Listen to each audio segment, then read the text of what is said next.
आप देख रहे हैं लाइव इंडिया हर पल। नमस्कार, लाइव इंडिया में आपका स्वागत है। मैं रिसमराज। उत्तर प्रदेश सरकार के मंत्री ओम प्रकाश राजभर ने कहा है कि गृह मंत्री ने सही बयान दिया है। बंगाल की जनता बदलाव चाहती है। जैसे यूपी बिहार विकास के रास्ते पर है, वैसे ही बंगाल के लोग भी विकास चाहते हैं। एसआईआर चुनाव आयोग करा रहा है। चुनाव आयोग स्वतंत्र एजेंसी है। मृतकों को सूची से हटाया जा रहा है। जो लोग गांव से शहरों में जाकर बस गए हैं, उन्हें सूची से हटाया जा रहा है। बांग्लादेश से सटा होने के नाते अक्सर वहां घुसपैठिए आते रहते हैं और जो गृह मंत्री जी का बयान है वो सही बयान है। वहां बदलाव बंगाल की जनता बदलाव चाह रही है और लंबे समय से लोग देख कर झेल करके थक गए हैं। तो अब जिस तरह यूपी विकास के रास्ते पर है, अब बिहार जिस तरह डेवलप कर गया, तो उसी तरह वहां भी लोग विकास चाहते हैं। इस नाते बदलाव की चाहते हैं। सर, ममता सवाल खड़े कर रहे हैं, कह रहे कि जो है कई करोड़ लोगों से वोट का अधिकार सरकार ने एसआईआर के माध्यम से छीन लिया सरकार बनाने के चलते। ऐसा कुछ नहीं है, वो झूठ बोल रही हैं। एसआईआर चुनाव आयोग करा रहा है, भारत सरकार थोड़ा करा रही है। चुनाव आयोग करा रहा है, वो स्वतंत्र एजेंसी है, वो संस्था है। और चुनाव आयोग एसआईआर करा रहा है तो चुनाव आयोग जो मृतक हैं उनको निकाल रहा है। जो गांव से शहर चले गए हैं वहां भी मतदाता हो गए हैं और प्रदेश से बाहर जाकर के लोग बस गए हैं, मतदाता हो गए हैं, तो उनको एक जगह कर रहा है। तो उसमें तो बड़ी संख्या में लोग, अब यूपी में भी बड़ी संख्या में लोग आए। 46 लाख के ऊपर तो मृतक यहाँ पाए गए। तो अब यहाँ हम लोग चिल्लाए कि नहीं ऐसा क्यों हुआ। तो भाई हर विधानसभा में 10,000, 12,000, 13,000, 15,000 इस तरह मृतक पाए गए हैं, तो उनका नाम निकाला जा रहा है। क्योंकि चुनाव आयोग की मंशा है कि जो मृतक हैं वो उनको निकाल दिया जाए, शिफ्टेड हैं उनको हटा दिया जाए ताकि मतदान का परसेंटेज बढ़े। आगे बढ़ेंगे। केंद्रीय गृह मंत्री अमित शाह के बयान पर कांग्रेस नेता उदित राज ने कहा है कि एसआईआर के पीछे मंशा विपक्ष के वोट को काटना और सत्ता पक्ष को जिताना है। एसआईआर में गड़बड़ियों को लेकर कोर्ट भी गए, प्रदर्शन भी हुए, लेकिन कोई नतीजा नहीं निकला। उन्होंने कहा कि अमित शाह जहां जाते हैं वहां भ्रष्टाचार बढ़ जाता है। गुजरात भ्रष्टाचार का को मॉडल है और जितने बैंक लुटेरे हैं ज्यादातर गुजरात में है। बिहार में भी यही हुआ और अन्य राज्यों में भी यही हो रहा है और दिल्ली में भी हुआ था। तो एसआईआर जो कराया जा रहा है उसका इंटेंशन ये है कि विपक्ष के वोट को काटना और सत्ता पक्ष को जितवाना इलेक्शन कमीशन कर रहा है। तो और दूसरी बात है कि एसआईआर में कितना ज्यादा त्रुटियां या गलतियां निकलती हैं। कोर्ट भी जाना, कोर्ट भी भाग रहे हैं, डिमॉन्स्ट्रेशन धरना भी हो रहा है, लेकिन उसका कोई समाधान नहीं निकल पाया। बिहार में भी बहुत कोशिश किया हमारे नेता राहुल गांधी जी ने, बल्कि इसके विरुद्ध एक अभियान चलाया बिहार में। लेकिन अंत में जब आखिरी सूची आई वोटर लिस्ट का, उस सूची में लगभग 1.25 करोड़ नामों की गड़बड़ियां थी और कटे बहुत थे और अल्टीमेटली जो बीजेपी चाहा उसी तरीके से चुनाव हुआ। हालांकि बंगाल में ऐसा होता दिखना कम है। वजह क्या है कि टीएमसी की सरकार है, क्योंकि जो बीएलओ है अधिकारी हो टीएमसी के हैं, लेकिन बिहार में तो इन्होंने अति कर दी थी। लेकिन सर, जो गृह मंत्री कह रहे हैं, रक्षा मंत्री भी दौरे पर थे, कह रहे वहां लॉ एंड ऑर्डर नहीं है। गृह मंत्री तो वहां 7th पे कमीशन लागू करने की बात करके आए हैं। ये भी कह रहे हैं कि सभी जो टीएमसी के गुंडे हैं उनको जेल में डालेंगे और साफ तौर पर कह रहे हैं कि वहां पर परिवर्तन का मतलब होगा घुसपैठियों से और भ्रष्टाचार से छुटकारा। जहां जाते हैं वहां भ्रष्टाचार नहीं होता, वहां बढ़ जाता। और गुजरात मॉडल है भ्रष्टाचार का। जितने बैंक लुटेरे हैं ज्यादातर गुजरात में ही। इस देश के पूरे इस देश में बड़े बड़े ठेके, जो पुल हैं, सड़क है और निर्माण का है, लेकिन उनकी क्वालिटी क्या है? मतलब निर्माण के ठीक उसी दिन या महीने के अंदर या कुछ महीने के अंदर ध्वस्त होते जा रहे हैं। इतना भ्रष्टाचार कभी नहीं हुआ। और जो इस भ्रष्टाचार की बात कह रहे हैं उसका मतलब यह है कि बंगाल में भ्रष्टाचार कम है, जब ये आएंगे तो लूट बढ़ जाएगी। तो ये लूट को बढ़ाने के लिए ये बातें इस तरह से कहते हैं। बीजेपी नेता प्रतुल शाहदेव ने कांग्रेस संसदीय दल की अध्यक्ष सोनिया गांधी के लेख पर कहा है कि सोनिया गांधी को याद रखना चाहिए कि उनकी सास और उनकी सास के पिता के समय से भारत की नीति गुट निरपेक्षता की रही है। लंबे समय से भारत की परंपरा रही है कि जब भी दो देशों के बीच तनाव बढ़ता है तो भारत हमेशा मध्यस्थता करता है। हमने शांति की अपील की है। हाँ भाई, सोनिया गांधी जी को याद रखना चाहिए कि उनकी सास हो या उनके सास के पिता हो, उस समय से भारत की नीति जो है वो बिल्कुल नॉन अलाइंड रहने की है। नॉन अलाइंड मूवमेंट में भारत बहुत एक महत्वपूर्ण सदस्य भी था। हम किसी भी पक्ष के साथ अलाइंड नहीं थे। हाँ, हमारे कुछ ऑल वेदर फ्रेंड्स हैं जिन्होंने हर एक विपरीत परिस्थिति में हमारा साथ दिया, हम उनके साथ को नहीं भूल सकते। लेकिन भारत तो एक लंबे समय से भारत की परंपरा रही है कि कभी भी ऐसे दो देशों के बीच में या देशों के समूह के बीच में तनाव बढ़ता है तो भारत हमेशा मध्यस्थता करता है। भारत को लोग बहुत महत्व भी देते हैं ऐसे मध्यस्थता वाली वार्ताओं में। तो हमने शांति की अपील की और दोनों पक्षों से कहा है कि एकदम डिस्केलेट करना चाहिए, क्योंकि जब जंग होती है ना तो या जंग जैसे हालात होते हैं तो निर्दोष नागरिक उसके ज्यादा शिकार होते हैं। तो हमने अपील की, हमारी अपील आज भी फिर से दोनों पक्षों को है कि डिस्केलेट करना चाहिए, टेंशन्स कम करना चाहिए। और पूरे खाड़ी क्षेत्र में जिस तरीके से ये युद्ध फैल रहा है, निर्दोष लोगों की जानें जा रही हैं, रोज कमर्शियल और रिहायशी इलाके में भी बम गिर रहे हैं, ये दुर्भाग्यपूर्ण है। हम दोनों पक्षों से फिर अपील करेंगे कि वार्ता करनी चाहिए और पूरे सिचुएशन में जो कंट्रोल है उसे कंट्रोल करना चाहिए। बीजेपी सांसद प्रवीण खंडेलवाल ने कहा कि प्रधानमंत्री नरेंद्र मोदी को सोनिया गांधी की सलाह की जरूरत नहीं है। सोनिया गांधी को चाहिए कि उनकी खुद की पार्टी जो धीरे धीरे गर्त में गिरती जा रही है उसकी ओर देखें तो अच्छा होगा। प्रधानमंत्री जानते हैं कि कब, कहां, किससे बात करनी है और क्या निर्णय लेना है। देखिए, कम से कम प्रधानमंत्री नरेंद्र मोदी जी को सोनिया गांधी जी की सलाह की आवश्यकता नहीं है। सोनिया गांधी जी को चाहिए कि उनकी खुद की पार्टी जो धीरे धीरे गर्त में गिरती जा रही है उसकी ओर देखे तो ज्यादा अच्छा होगा। माननीय प्रधानमंत्री नरेंद्र मोदी जी जानते हैं कि कब कहां और किससे बात करनी और क्या निर्णय लेना। कम से कम भारतीय जनता पार्टी, प्रधानमंत्री नरेंद्र मोदी, हमारी सरकार सोनिया गांधी की सलाह की मोहताज। बिहार सरकार के मंत्री रामकिरण पाल यादव ने कहा कि केंद्रीय गृह मंत्री ने सही कहा है कि बंगाल में कानून व्यवस्था नहीं है, वहां शासन का राज नहीं है, अपराधियों का राज है। ममता बनर्जी घुसपैठियों को लेकर सत्ता हासिल करना चाहती है, इसलिए भारत सरकार ने सख्त कार्रवाई की है। चुन चुन कर घुसपैठियों को बाहर करेंगे। माननीय गृह मंत्री जी ने बिल्कुल सही कहा है, बंगाल में लॉ एंड ऑर्डर नहीं है और भ्रष्टाचार के आकंठ में डूबी हुई ममता की सरकार और गुंडों का राज है, वो अपराधियों का राज है। वहाँ शासन का राज नहीं, अपराधियों का राज है।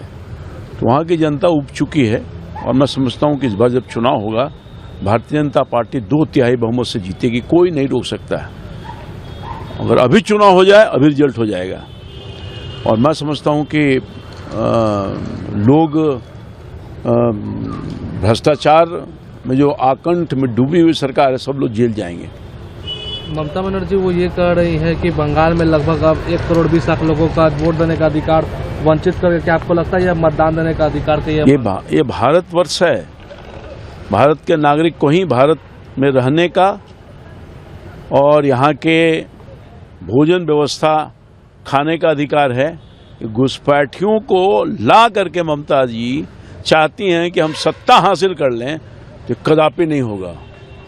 ये घुसपैठियों का भारत नहीं है और इसलिए गृह मंत्री जी ने और भारत की सरकार ने सख्त कार्रवाई की है और चुन चुन करके जो लोग घुसपैठिए हैं उनको आउट करेगी, बाहर करेगी। बोकारो के चास नगर निगम चुनाव में लगातार दूसरी बार बने मेयर भेलू पासवान ने कहा है कि चास की जनता ने मेरे काम को देखकर हमको चुना है, मेरे काम को चुना है। इस विश्वास को हमेशा कायम रखेंगे।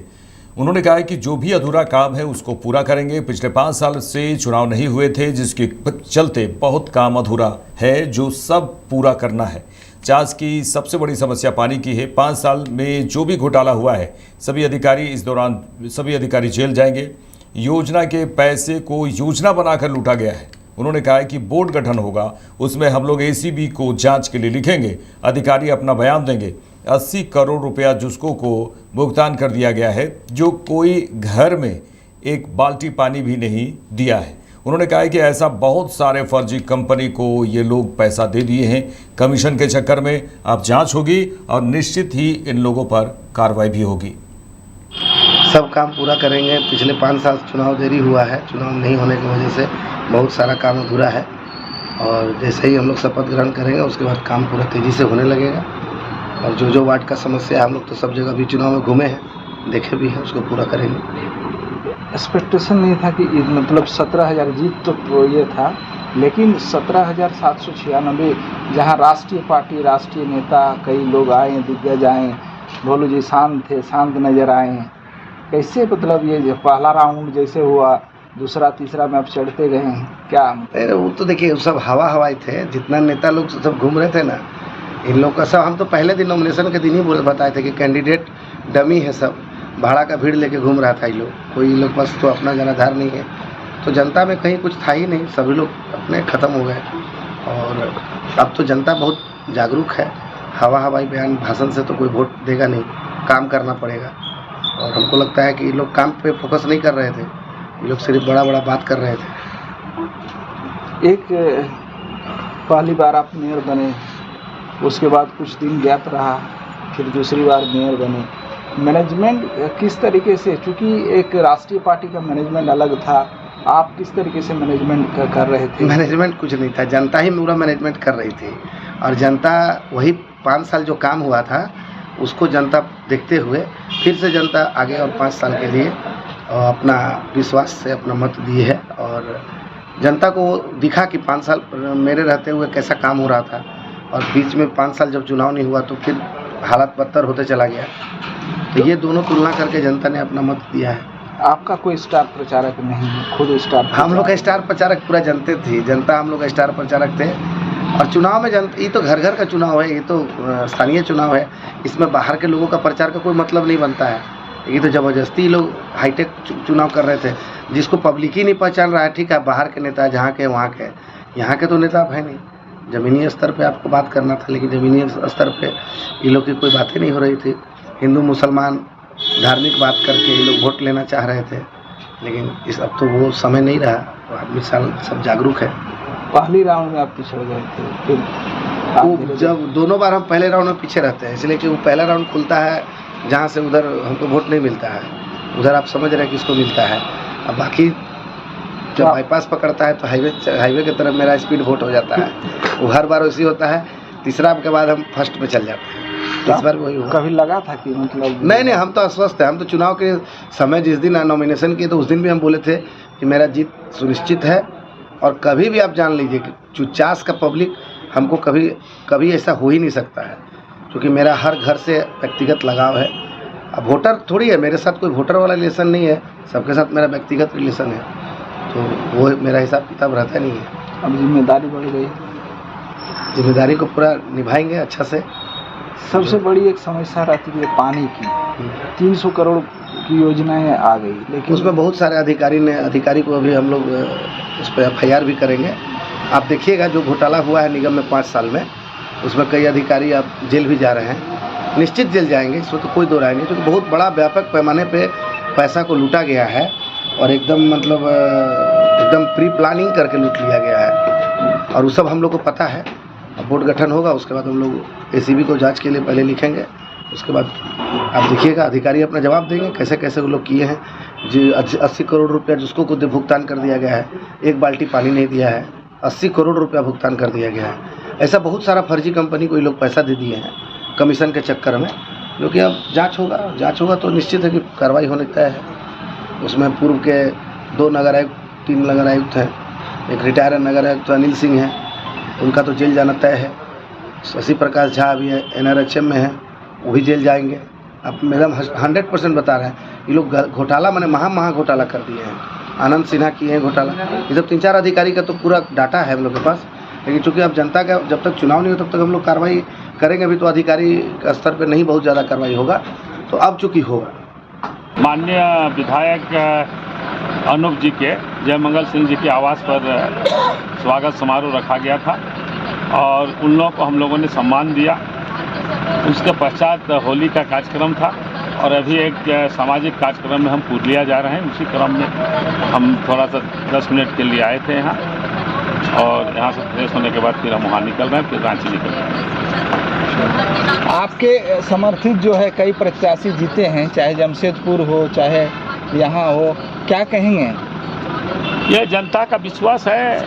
आज जो शहर में भी हमारे जेएमएम का, गठबंधन के जेएमएम का 2 जगह आपका देवघर और गिरिडीह में जीत हुआ है। हम लोगों का जीत वहाँ हुआ मानगो में, और कुछ वोट से हम लोग मेदिनीनगर हारे। हम लोग रांची में भी और कुछ वोट लाते तो हम लोग वहाँ भी जीत सकते थे। तो शहर में भी जो एक दबदबा था, और हम लोग यदि गठबंधन के तहत लड़ते तो भाजपा का सुपड़ा साफ था। इस बार जिस तरह से वोट का आंकड़ा आया, इससे आप सभी देख सकते हैं। इसलिए अब जो है मतलब शहरी क्षेत्र में भी, गांव में तो कांग्रेस का शुरू से रहा है, शहर में भी था, लेकिन बीच में जो दबदबा इन लोगों का हो गया था, अब धीरे धीरे कम हो रहा है और इंडिया गठबंधन का शहरों में भी दबदबा बढ़ रहा है। चलिए बिहार के जहानाबाद की बात करें तो जहानाबाद में रंगों के पर्व होली के अवसर पर फुटपाथ दुकानदार संघ जहानाबाद की ओर से एक सादगीपूर्ण और उत्साहपूर्ण होली मिलन समारोह का आयोजन किया गया। यह कार्यक्रम national association of street vendors of India के बैनर तले आयोजित हुआ है, जिसमें संघ से जुड़े कार्यकर्ताओं और दुकानदारों ने एक दूसरे को अबीर गुलाल लगाकर होली की शुभकामनाएं दी हैं।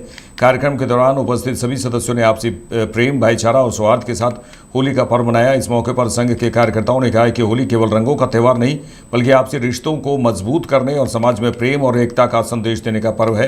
होली मिलन समारोह में बड़ी संख्या में फुटपाथ दुकानदार संघ के सदस्य और स्थानीय लोग उपस्थित रहे, जिन्होंने पूरे उत्साह और उमंग के साथ इस पर्व का आनंद लिया।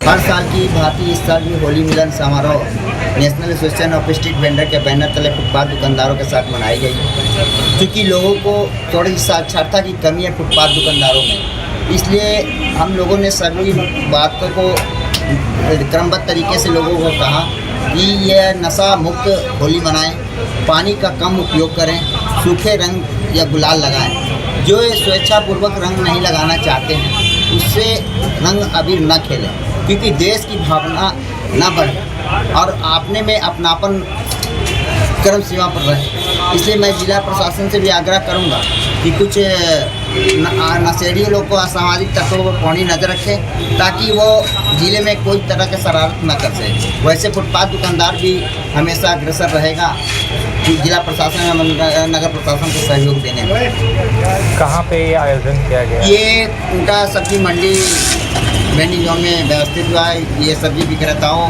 मीट मुर्गा मछली मंडी लोगों के साथ होली मनाया जा रहा है। क्या मैसेज देना चाहेंगे फुटपाथ संघों को? लोगों को नशा मुक्त होली खेलें, पानी का कम से कम उपयोग करें, सूखा रंग या गुलाल लगाएं। जो लोग रंग अबीर से परहेज करते हैं उसे जबरदस्ती रंग अबीर न लगाएं, क्योंकि मुसलमानों का भी त्यौहार इस समय चल रहा है। मेरा नाम अरविंद कुमार चोपड़ा हुआ, TLF अध्यक्ष। सब होली आपसे सौहार्द से बनाना चाहिए। यहाँ पर होली एक ऐसा त्यौहार है, आपसी में मिलजुल पर्व बनाना चाहिए, ताकि किसी के साथ अन्याय न हो। रमजान के समय किसी के साथ जबरदस्ती नहीं करना चाहिए। होली अपने आप बनाना चाहिए और किसी के साथ जबरदस्ती नहीं। क्या नाम हुआ आपका? जहानाबाद में होली के पावन अवसर पर समाहरणालय परिसर स्थित संग्रहालय डीएम कार्यालय में होली मिलन समारोह का आयोजन किया गया। इस अवसर पर जिला पदाधिकारी डीएम अलंकृता पांडे की मौजूदगी में सभी अधिकारियों ने एक दूसरे को अबीर गुलाल लगाकर होली पर्व की शुभकामनाएं दी हैं और आपसी प्रेम और सौहार्द का संदेश भी दिया। कार्यक्रम के दौरान जिले के सभी प्रशासनिक अधिकारी आपस में एक दूसरे को रंग लगाकर होली की शुभकामनाएं दी हैं। पूरे समाहरणालय परिसर में उत्साह, सौहार्द और भाईचारे का माहौल देखने को मिला। अधिकारियों ने एक दूसरे को होली की शुभकामनाएं देते हुए जिले में शांतिपूर्ण और सौहार्दपूर्ण वातावरण में होली मनाने का संकल्प लिया है। मैं सभी जिलावासियों को होली पर्व की बहुत बहुत शुभकामनाएं देती हूं और आशा करती हूं कि सभी लोग बहुत सुरक्षित तरीके से, सेफ तरीके से होली का पर्व मनाएंगे। और रमज़ान का महीना भी चल रहा है, तो रमज़ान पर्व की भी मैं सभी लोगों को शुभकामनाएं देती हूँ और आशा करती हूँ कि सभी धर्मों के समुदायों के लोग एक दूसरे के साथ सौहार्द के साथ मिल करके सभी पर्वों को मनाएंगे। तैयारियां क्या हैं होली के लिए? जैसे कि हम लोग जानते हैं कि 150 से अधिक जगहों पर डेपुटेशन कर दिया गया है मजिस्ट्रेट्स और पुलिस पदाधिकारियों का। शांति समिति की बैठक भी थाना और जिला स्तर पर हो गई है। जॉइंट ब्रीफिंग भी सभी ऑफिसर्स को कर दी गई है मेरे और एसपी साहब के द्वारा। और इसके अलावा सभी जगहों पर आज भी हम लोग मूवमेंट पे रहेंगे होलिका दहन के समय भी, और आज से लेकर के झुमटा तक जब तक पूरे पर्व की समाप्ति नहीं हो जाती है तब तक डेपुटेशन जो है वो जारी रहेगा। जी, गाइडलाइन जारी किया गया है। फायर से भी एडवाइजरी जारी की गई है होलिका दहन के समय क्या क्या प्रिकॉशंस रखनी है, किस प्रकार से सेफली त्यौहार को मनाना है। और सभी हॉस्पिटल्स को भी अलर्ट मोड पे रखा गया है। 24/7 हॉस्पिटल्स में डॉक्टर्स की और मेडिसिन की अवेलेबिलिटी इंश्योर करवाई गई और फायर की गाड़ियां भी हमारी जो हैं वो अलर्ट मोड पे रहेंगी। जिलावासियों को क्या कहेंगे होली के मौके पर? बहुत बहुत शुभकामनाएं देती हूँ सभी को मेरी ओर से। हैप्पी होली सभी के लिए, ये पर्व और ये साल बहुत शुभ मंगलमय हो। मेरे साथ इस बुलेटिन में इतना ही। देश दुनिया की तमाम खबरों के लिए देखते रहिए लाइव इंडिया। नमस्कार।